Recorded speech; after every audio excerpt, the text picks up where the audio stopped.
Hope bigger than a hell rain. Things like you heard on the decks. Glove a hold the court and give the chief no suspect. Politics in the mix, like Gumbo Stewart Rich. Spinning tales from Black Wall Street, real life's the pitch. Donnie Glover Show, be more news. Donnie Glover Show, be more news. Donnie Glover Show, be more news. Donnie Glover Show, be more news. Business tips hotter than lava. Got that Midas touch. Stocks and blocks teaching youngins how to clutch. Ears to the concrete, finger on the pulse. Dropping wisdom like Hova, each word a joke. Donnie Glover Show, be more news. Donnie Glover Show, be more news. Donnie Glover Show, be more news. Donnie Glover Show, be more news. Walls painted black, history on lock. Blast off from toss, a rebirth like a clock. Markets rising from ashes to gains. Donnie the narrator, truth runs in veins. Donnie Glover Show, be more news. Donnie Glover Show.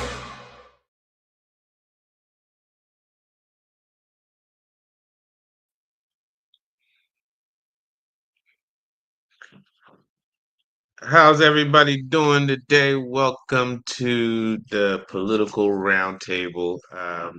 I don't know how to do Donnie's poem, but I will say good morning, world. Welcome to the Political Roundtable. Good morning. And here we are with the super lawyer. So how are we feeling today? Fine, Andy. How you doing? I'm all right. I can't complain. They got you sitting in the captain's seeing what's going on in the world of Baltimore City. They got you sitting in the captain's chair this morning? Sorry, you're coming. Hold on a second. Let me see if it's me. Oh no, it's me. Sorry, what'd you say? They got you sitting in the captain's chair this morning? Oh no, there's the moment. There he is. Good morning. Good morning. Good morning. You know what can't go wrong? You got a lot of headroom there, Mr. Bob. You know what can go wrong in the world of internet will go wrong. Mr. Bob, over the weekend, what do you think of when you hear these antics of the president? I mean, who goes after Harvard? That's like going down the street and asking the baddest kid on the block if they want to fight, knowing you can't fight. I think it's a ruse, Danny. I think it's a setup. In other words, I think that first of all, Trump is not the mastermind, but behind anything that he does, he's strictly from the gut, off the cuff. Whatever comes up comes out. So don't nothing he's done reflects any thoughtful, deliberative process on his part. Okay. So what I think is really happening in Harvard, if he can establish that he's willing to go after the oldest, most prestigious, the richest white institution there is, then nobody can accuse him of racism when he starts going after the so-called HBCUs. I think they're next on the hit list. Like he wants the HBCUs more than he wants to take out Harvard. Yeah, he wants to cut off funding and support for him, but he can't go directly at him without being accused of being discriminatory or being a racist. So first he attacks the white institution who obviously can survive whatever attack he launches at them. But the point is, from a public point of view, he went after them first. Although for bogus reasons.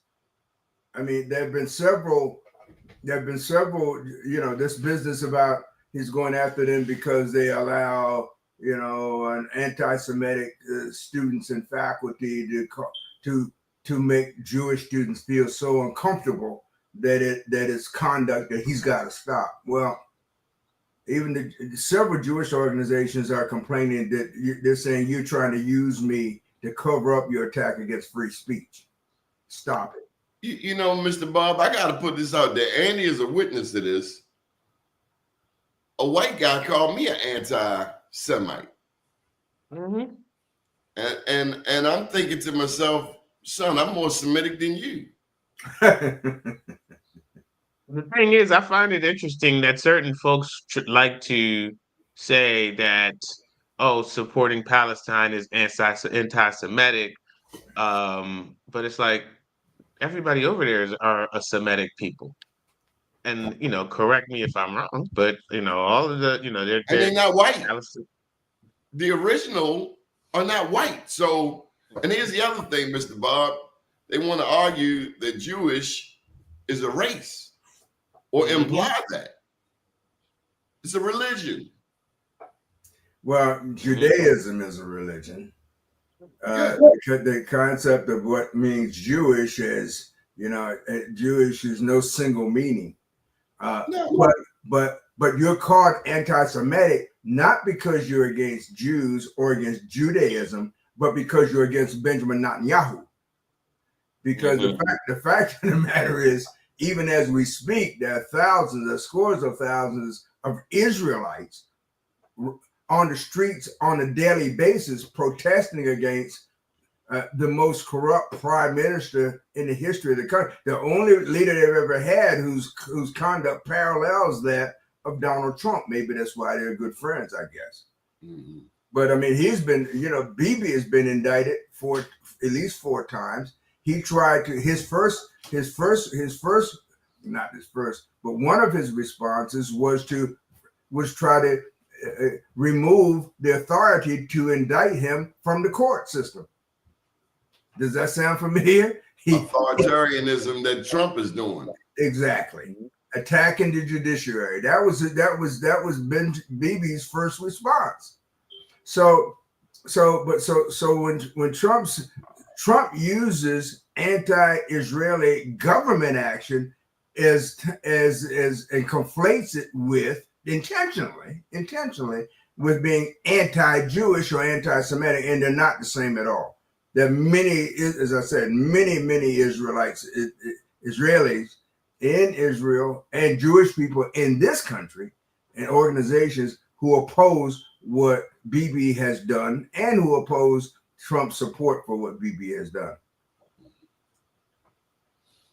Andy? Well, the question that I ask myself here is,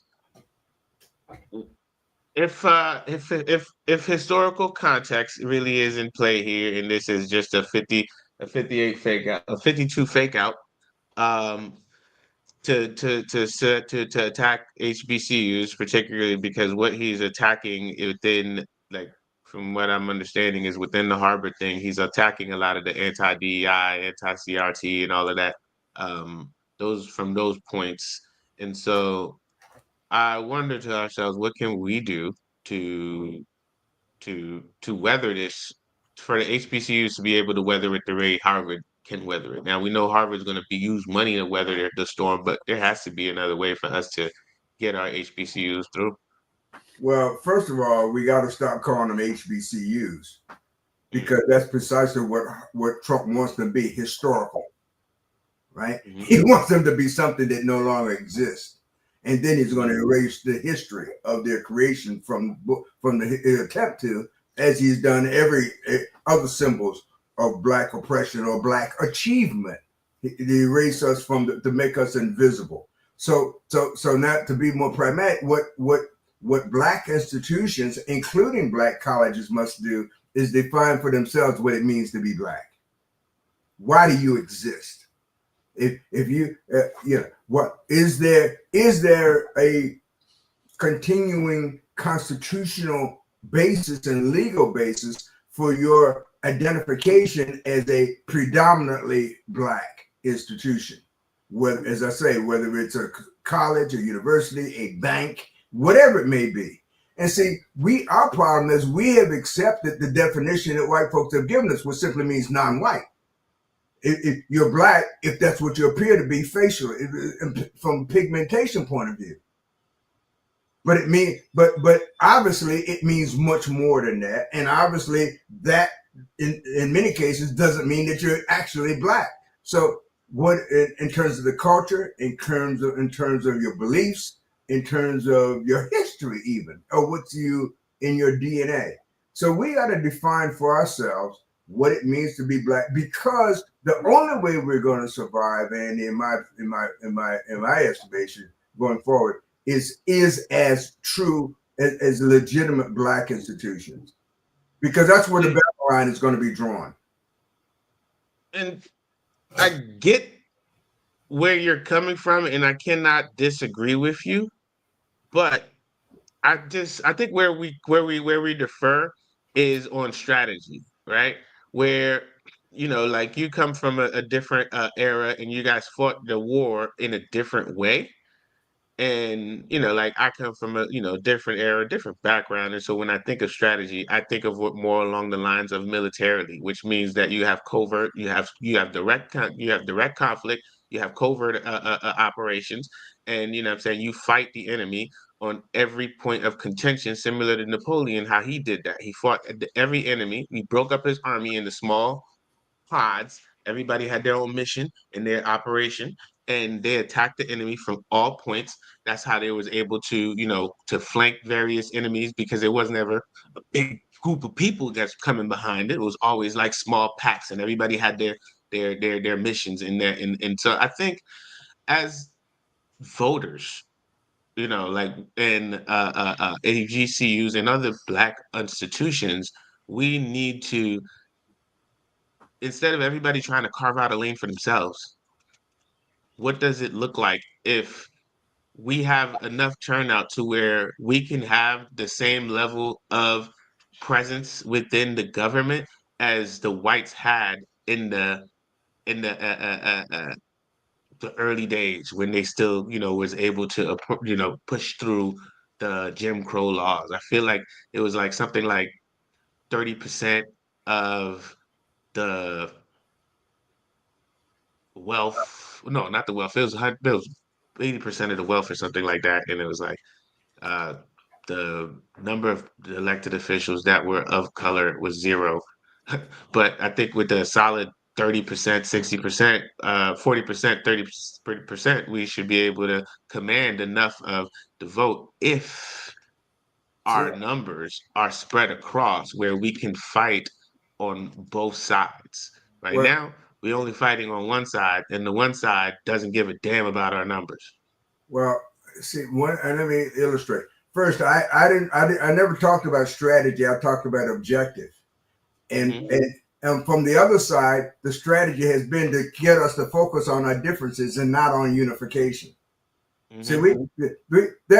I don't disagree with the strategies you employ, but you use the strategy to distinguish and differentiate your position from mine. That we spend too much time looking for the differences in our opinions rather than looking for the commonality.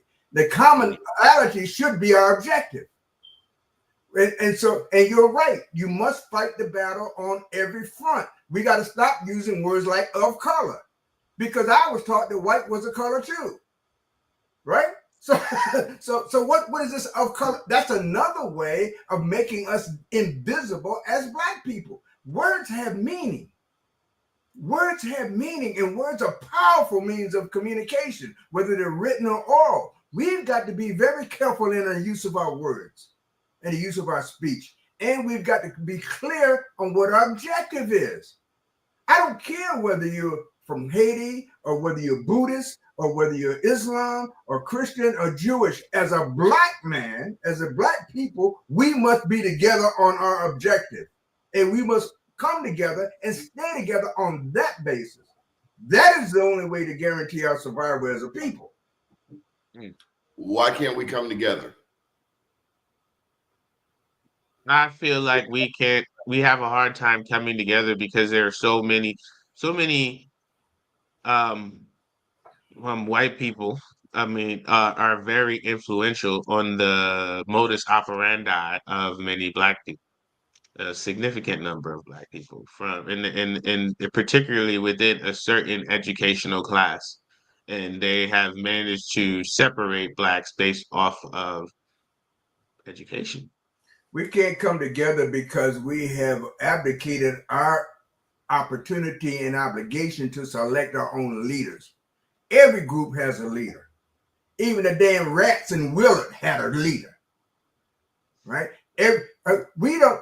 I said the people and the generation who will come behind me are proud to say we stand on the shoulders of Perry Mitchell. We stand on the shoulders of Vernon Dobson. We stand. But if they were alive today, we wouldn't listen to a damn thing they had to say. We Well, wouldn't. I also We think wouldn't. that they had more. They had honestly, those guys never took no shorts. We have a whole generation of leaders who, hey, listen, let's just get what we can get. They'll get 10% of what they ask for and be happy with it. I got that. I got that. That was where their estimation of what was available at that was the low-hanging fruit for them. That was the fight they fought. I'm not saying that as a matter of strategy, we ought to be still asking for 10%. I wouldn't have. My strategy even back then when I argued with them was, you don't give me 10%. You put the food on the table and I'll get up when I'm full. You don't how you gonna keep it all and then give me what was mine originally and then offer me 10% as compensation? That's ridiculous. But that's what at that time that was their strategy. That does not have to be our strategy. My point is, well, the thing was, like, our strategy now, that's what I'm trying to say. Like before, back in the Parent Mitchell days, they ain't take no shorts. They might not have asked for a lot, but there was none of that. We're just gonna take half of what I asked for. That's our strategy today, Andy, because we have no respect for our elders, those who are living among us. You know, we don't trust each other, and maybe for good reason, but in some good reason. But too many of us have proved untrustworthy. Yeah, that's true. But I can't call you up, or not you. I don't mean I can't call up a black person in a position of power and say this is the right thing to do, and do it because I am telling you that is the right thing to do. And if you trust me, if you believe in me, if you're really gonna stand on my shoulders, then you got to do what I'd ask you to do. I can't say that to anybody because everybody, I got the right to my own opinion. Well, don't go around telling people you standing on my shoulders, because what that means to me is you're trying to push me in the ground, not elevate our people. We've got to be willing to get in line behind somebody. And it doesn't have to be somebody that we're on all fours with. It doesn't have to be somebody who we agree with everything they say. It has to be somebody whose heart and mind share the same objective as we have for our people.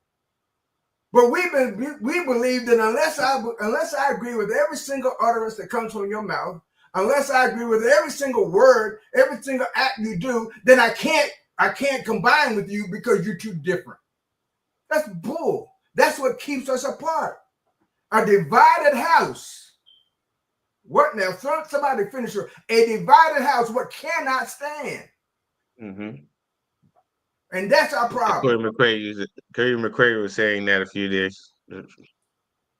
Corey said what? A divided house cannot stand. I think it was like 2014 or 20 something. A divided house cannot stand, and because it's divided against itself. Do you know Senator McCray, Mr. Bob? I do. We're good friends. He built an organization. What was it called, Annie?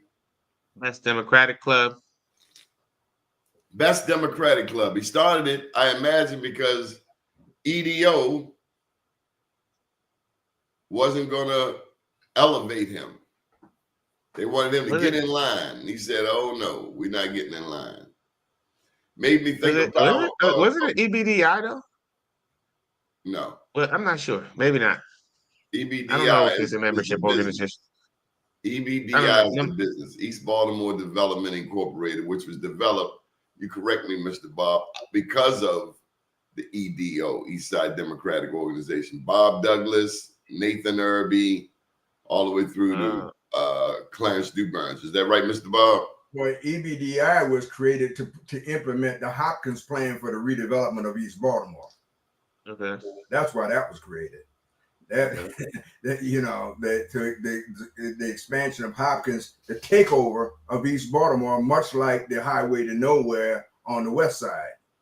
That's why that was created. That was a trick of it. But but the East Side Democratic Organization, there's been no corresponding. There was no and there is no corresponding organization to that today. And what Senator McCray said, I don't have to abide by that. You people want to do things the way white folks taught you how to do it, and I want to do them differently. And he did, and he has. And it's been effective. It has been effective. He's mentored people along the way. I know Antonio Glover, who's now a councilman, came out of there. Shannon Sneed came out of there. But how do we get even sharper leaders? How could Best Democratic Club be even more effective? Because it's not just about running people for office. You're right. It's not.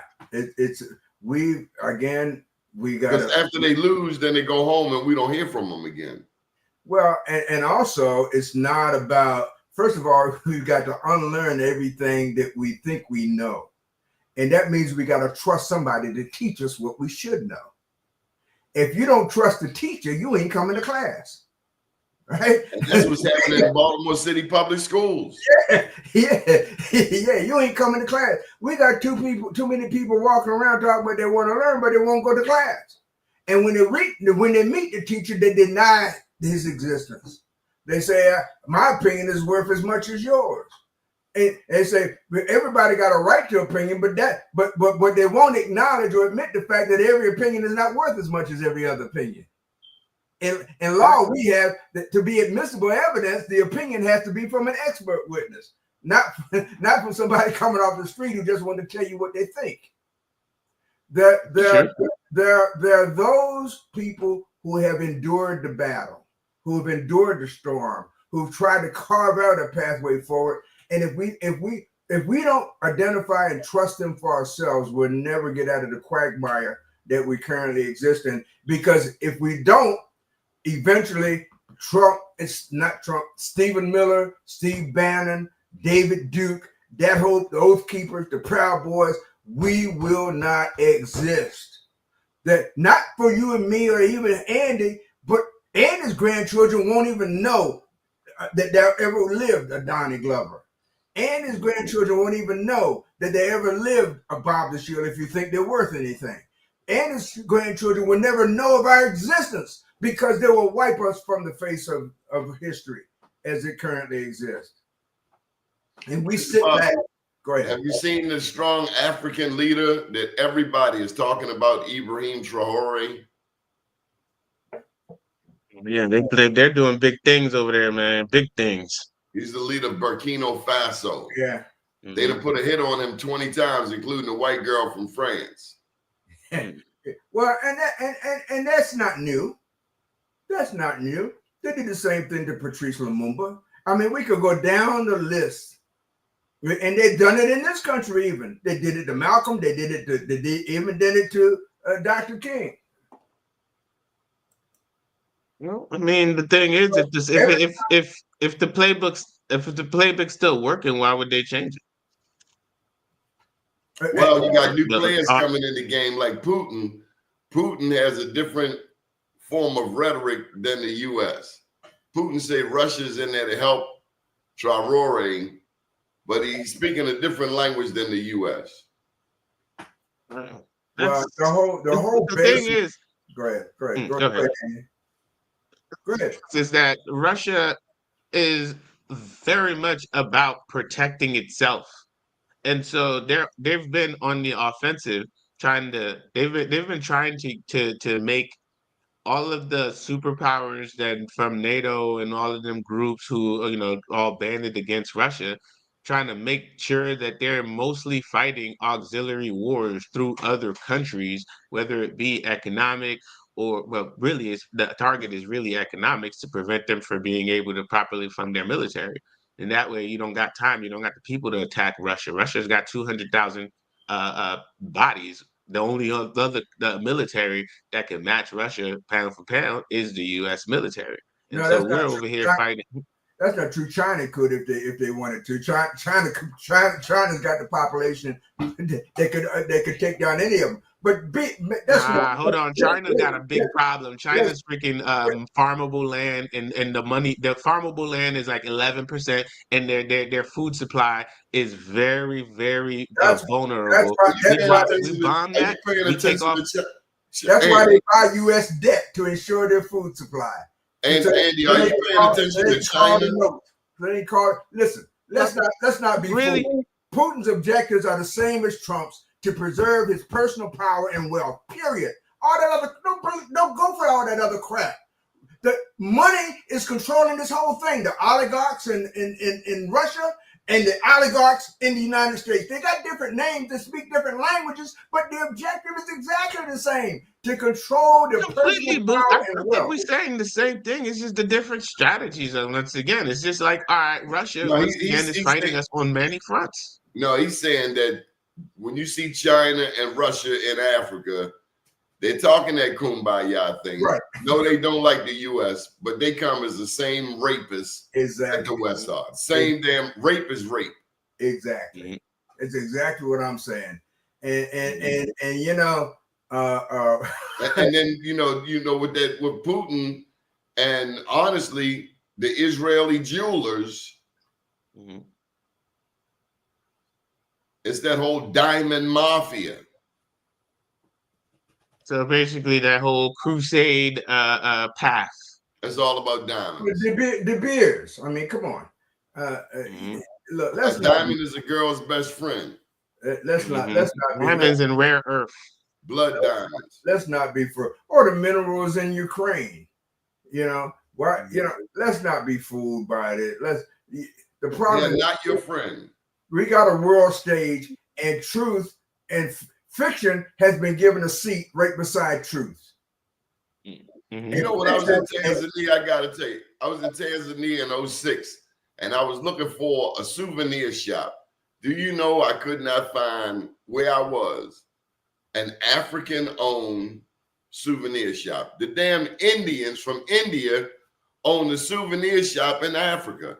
I didn't want a damn thing. I wanted to go home. At least in Jamaica, everybody's selling you the same damn thing, but as you know, Jamaicans made it. You can watch them making it. I'm watching a Indian-owned souvenir shop in Tanzania. I'm like, damn, we don't own nothing. Yeah, that tracks. Then That the definitely Chinese tracks. up in there. I read an article said the Chinese got 13 police stations in South Africa. Mhm. It doesn't surprise me. That's why we got Definitely tracks. to stay focused. There's no Chinese police choking you out in Africa. Let me see your ID. What? Well, at the end, I mean, the thing is that the part of And that's I what think it's just Traore is with. asymmetric warfare. Burkina Faso, Niger, Mali. We really Bring the got to bank. keep an eye on them and pray for these leaders because we're finally seeing a breakthrough. They're trying to break the whole of foreign domination, including they're building a high-speed train. But all they want to feed us about Africa. Ask the average African American about Africa. Tarzan. You don't think of developed cities. How many of us know Luanda in Angola is some of the most expensive property in the world? We always going for the 50 fake out. We moving, and I ain't knocking Owens Mills. We got plenty of people in the family in Owens Mills, but we see more value in moving to Franklin than we see them moving to Franklin Street.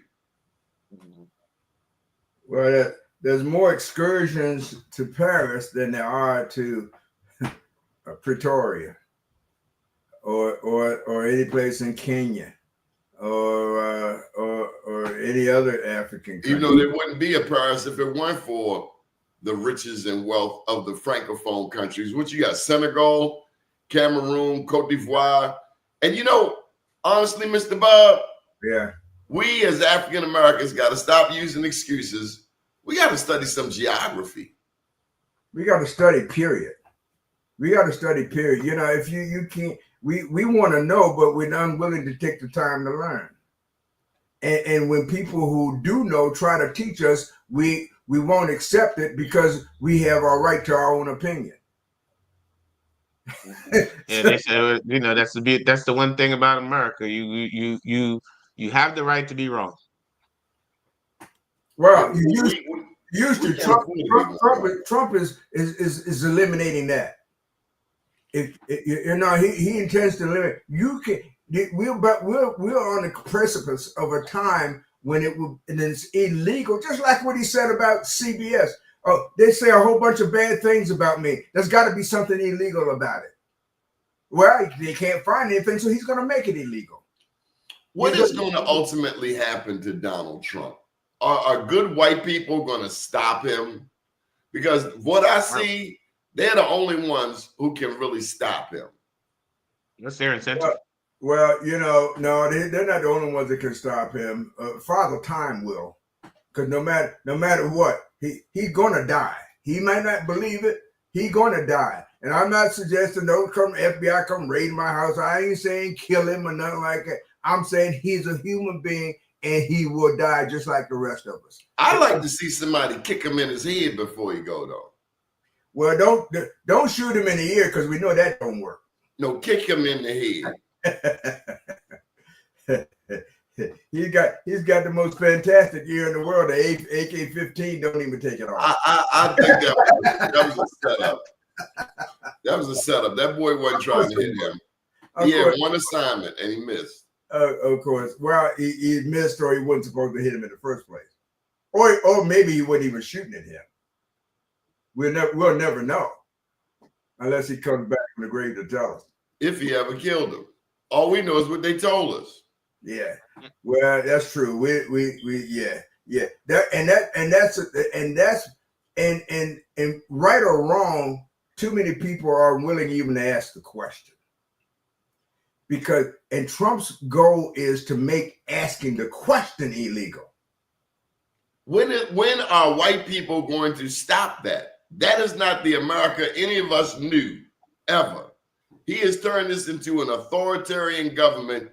When are the white people going to step up and say, hey, you can't do that? Because we've made our stand in the sun. Well, Donnie, the problem is we can't wait for white people to do it, and we can't depend on white people doing it for the right reason, because the reason matters. The reasons matter. Every time when the U.S. wanted to stop Hitler, good white people said, absolutely, we got to stop Hitler. But good white people said, absolutely, we got to stop racism and discrimination against black people. Black people, all you got to do is wait till the war is over and we'll fix it for you. But when Vietnam, they said, of course we understand whatever they lie they told about why they were in South Vietnam. Of course we want to stop the spread of communism. Of course we want to stop. I thought we was over there for the drugs. And of course we want to stop all these bad things from happening, and including the discrimination against black people. But black people, you got to wait till the war is over. After World War II, you got to wait till after the war is over. For reparations, you got to wait till after the war is over. There's always some reason why we never make it to the top spot.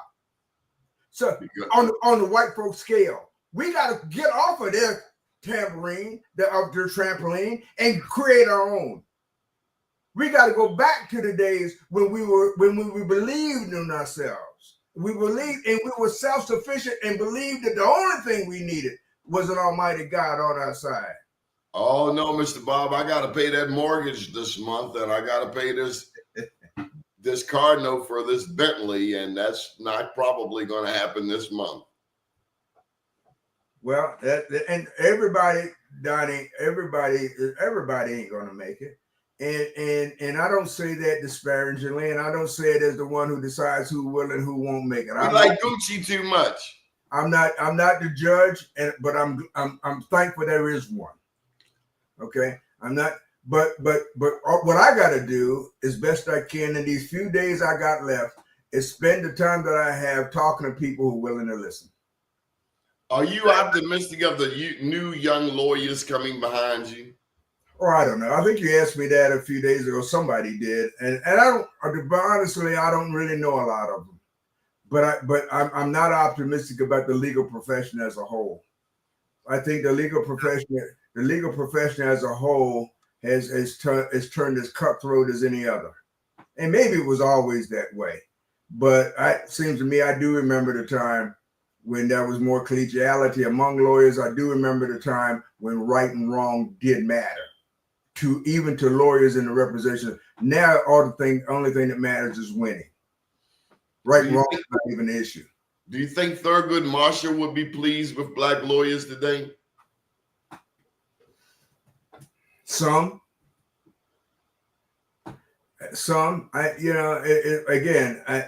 probably would have the same problem I do, is knowing who they are. He wouldn't be. I don't think he'd be particularly pleased with Ben Crump. I don't think he'd particularly be pleased with some other folk who essentially celebrated ambulance chasers, in a sense, taking the business back to other people. But I'm sure that there are black lawyers out there, just like there are blacks in other professions, that we don't know about, because we don't really have a means, effective and consistent and reliable means of communicating with one another. I thought you had the the NBA. National Basketball Association? No, the National Black Attorney. National Bar Association? I haven't got. Yeah. I haven't gotten a letter or an email or a phone call from the NBA in at least 20 years. Oh my God. Damn. They need to hire me. I haven't gotten a phone call, email, text message from the NBA in at least 20 years. Mm-hmm. I say it Which because you're not there in the day. That's why I thought you were talking about National Basketball Association. So when I think about black organizations, you know, the first thing, as soon as you graduate from an HBCU, they put the alumni picture on you. Support the Alumni Association. Support the Alumni Association. I don't know. Well, what else is new? What else is new, guys? I mean, what's going on? Tell me something. I've been buried. In fact, when I get off of here, I got to deal with witnesses. I got a trial starting tomorrow morning, but I took the time to do this. Andy, tell me, you're up to date on what's going on in the world of politics. Is there anything more relevant than the veto of the Reparations Commission bill? Anything happened recently? Westmore is showing face in pretty much all of the battleground states, and he's definitely giving people the impression that he's going to run for president. Like it could be him building his network for future fundraising, but it definitely looks like he's getting himself geared up to run for president, and he's under constant attack from the Republicans. But the Republicans got very little market penetration in Maryland, so that's another thing.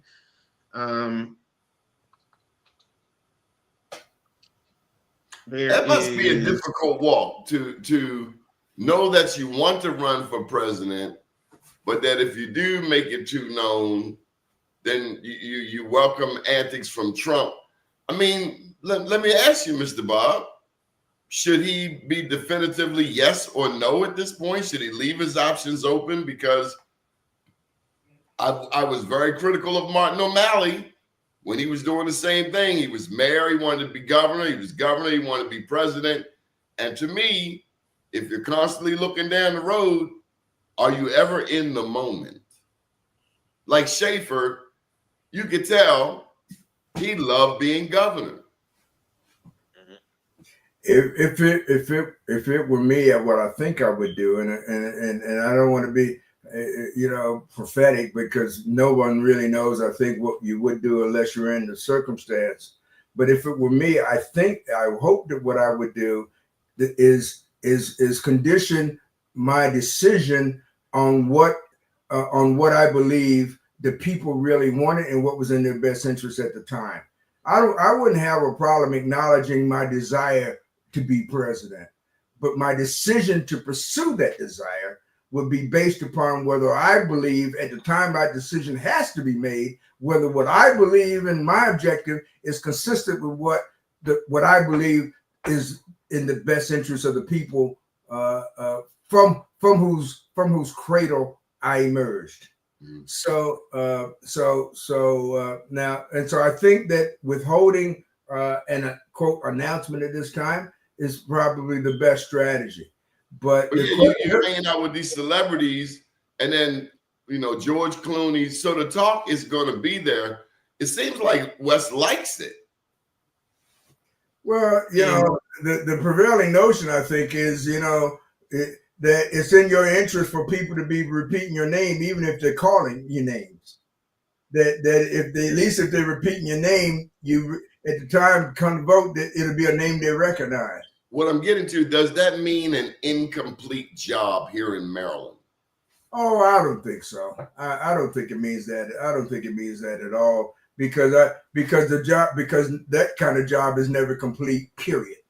Okay. Does that mean that we have a strong bench? Well, So we're elevating him. We've already pushed him into the Oval Office. Who do we have next to be governor? Because this past weekend, somebody put out the name of Aisha Braveboy for governor. Well, her popularity among the people certainly caused her to win the special election over in Prince George's County, and most people believe that she will retain her seat during the next general election. Now we got to throw in this caveat, and we don't want people to miss it. She did not support Angela Alsobrooks. That's exactly right. Angela Alsobrooks beat Trone, who put up $60 million. And that is a huge victory for Alsobrooks. But it didn't stop. Hey, Andy, who them naked women behind you? I'm just joking. Okay, and then you got Aisha came in and still maintained her power. That's pretty impressive, because everybody and their mother was kissing up to Alsobrooks, but Aisha refused to. And she knew she had the numbers that she didn't need Alsobrooks' support to win Prince George's County. I thought that was pretty damn strong. It was like, yeah, that was powerful. Mm-hmm. Because in order to beat Trone, she needed Alsobrooks needed everybody. And she got everybody. But it was assumed that everybody, therefore, is not going to like Aisha Braveboy. And Aisha Braveboy said, no, her campaign proved that's not so, that Prince George's County can like two strong black women who don't like each other. Well, Angela didn't have everybody. She had everybody in the establishment. Aisha is anti-establishment. Yes. The two parallel worlds, they can exist side by side. That's what that proves. Now, and what the question you raise is, what happens when you need enough votes from both sides to win? Which side wins out? And I don't know. I don't know the answer to that. And I'll tell you something else I've been hearing this weekend. I keep hearing, even though the man said he's not, because Hogan has done the rope-a-dope before. I hear of a Hogan comeback.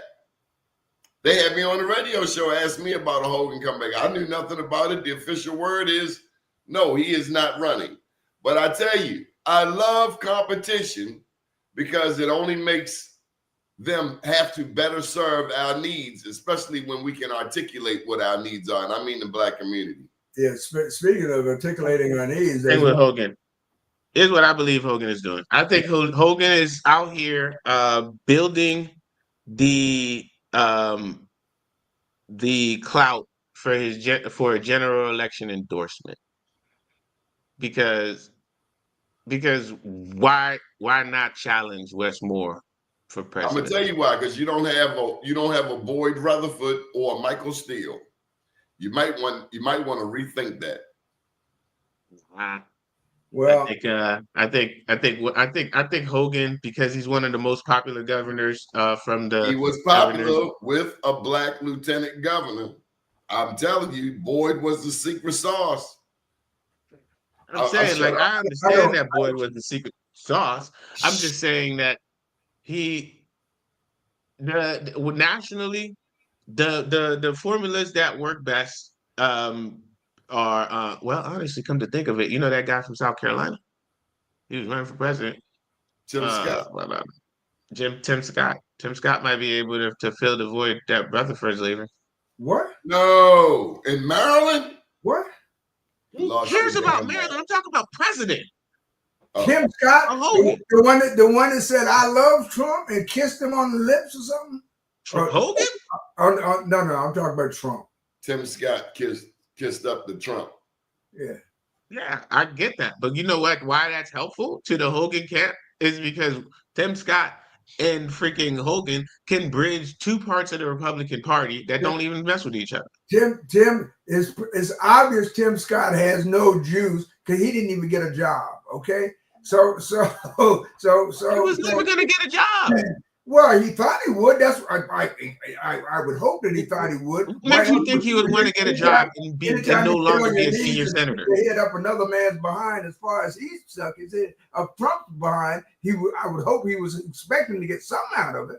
I don't see that he got anything. But let me say this before we sign off about what I believe the most significant political activity is going on right now is, particularly crosses the line into the judiciary, is the lawsuit that Boyd Rutherford is representing the plaintiffs on to get rid of closed primaries.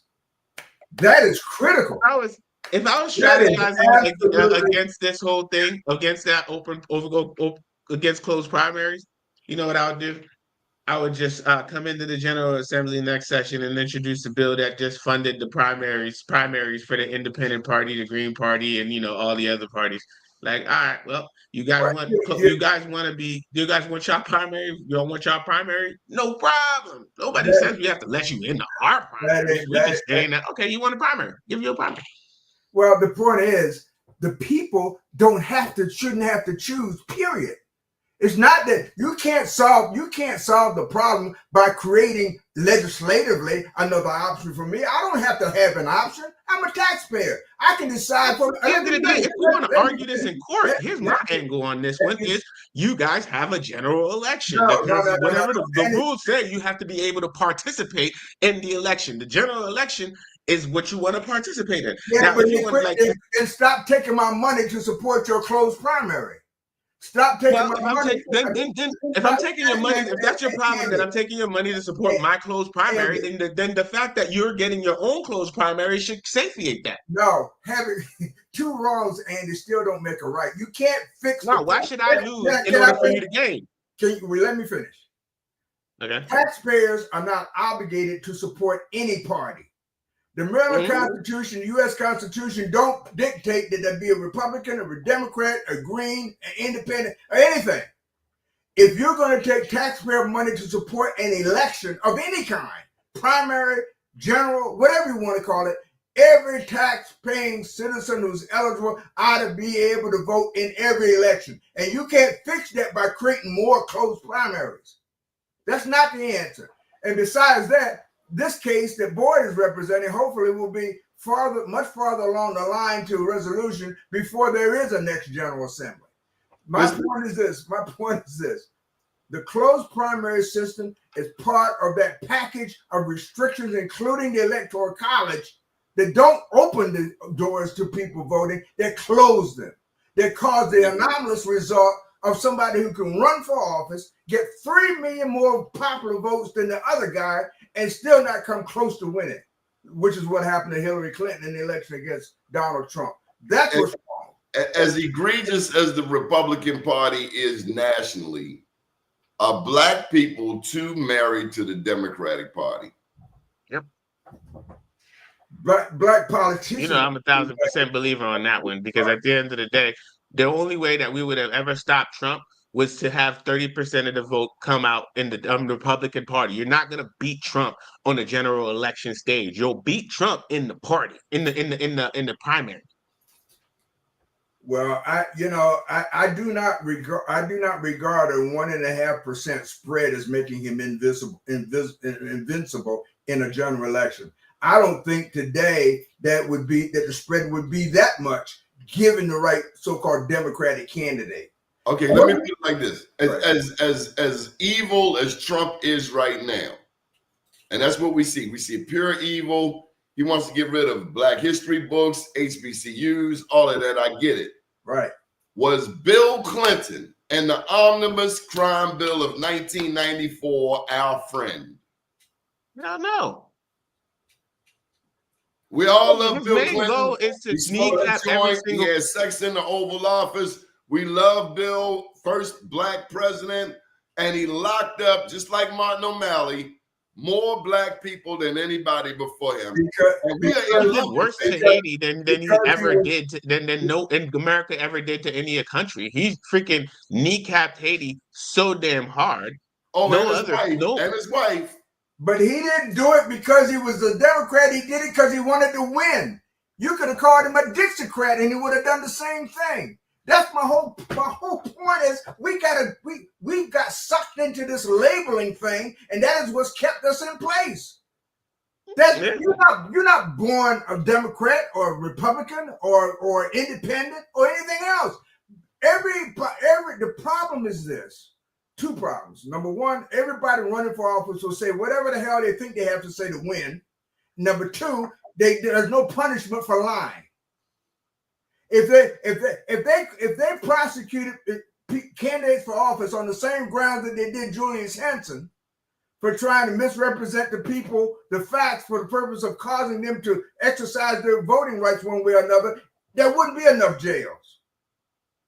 Because every damn one of them would say anything they have to say to win. And you can put whatever, and they say it under whatever banner they think is most popular at the time. Okay, so I got to put this one last question. I was talking with Catalina Bird over the last week, and the topic of public education. I raised the question: at this juncture, are we satisfied with the attention being placed on Baltimore and Prince George's County public schools, number 23 and number 24, in terms of progress in the state of Maryland?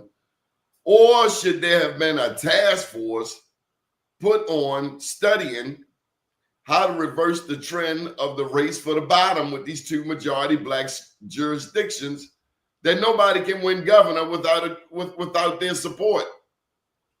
Do we give the Democrats a pass on education? We put in 1973 a lottery bill, Maryland State Lottery.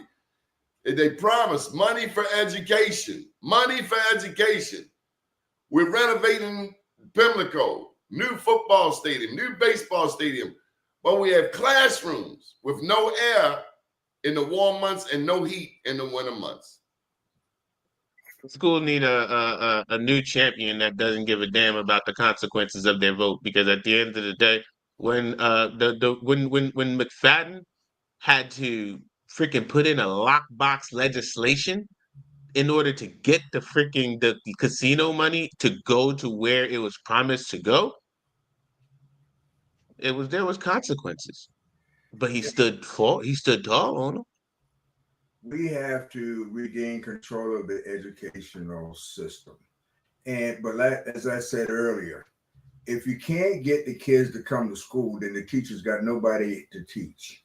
We in the name of fiscal frugality, we have stripped the schools of most things that attracted the students to come to the building in the first place. You said that. You said we got rid of the band, we got rid of art, we got rid of home economics, we got rid of gym.